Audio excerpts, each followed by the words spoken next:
ঘুম থেকে উঠে শিশুর করণীয় সুন্নাহ অনুসারে 1. ঘুম থেকে উঠে চোখে হাত দিয়ে মুখ মুছে নেয়া। 2. আল্লাহকে স্মরণ করা, ঘুম থেকে জাগানোর জন্য শুকর। 3. ঘুম থেকে ওঠার দোয়া পড়া। 4. যদি সম্ভব হয় ওযু করে 2 রাকাত সালাত আদায় করা। 5. ফজরের সালাতের জন্য প্রস্তুত হওয়া।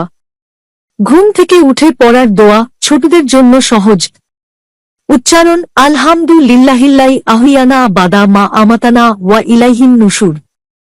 অর্থ সমস্ত প্রশংসা আল্লাহর জন্য, যিনি আমাদের মৃত্যুর পর ঘুম থেকে জীবিত করেছেন এবং তার চিরমিচিরে ঘরটা মুখর। সে বিছানায় বসে পড়ে হালকা হাই তোলে, তারপর মায়ের শেখানো মতো দোয়াটি পড়ে, আলহামদুলিল্লাহিল্লাহি আহিয়ানা বাদা মা আমাতানা ওয়া ইলাইহিন নুশুর। তারপর মুখ ধুয়ে নামাজের জন্য মায়ের সাথে ওযু করতে যায়। বাবা দাঁড়িয়ে হাসেন। তিনি খুশি, কারণ তার ছোট্ট মেয়েটা সুন্নাহ মেনে দিন শুরু করেছে। সেই দিন রাতে মা বললেন, মাদিহা, আল্লাহ যাকে সকালে স্মরণ করে ঘুম থেকে ওঠে তিনি তার দিনকে বরকত দেন। মাদিহা হেসে বলল, তাহলে আমি রোজ সকালেই দোয়া পড়ব ইনশাআল্লাহ।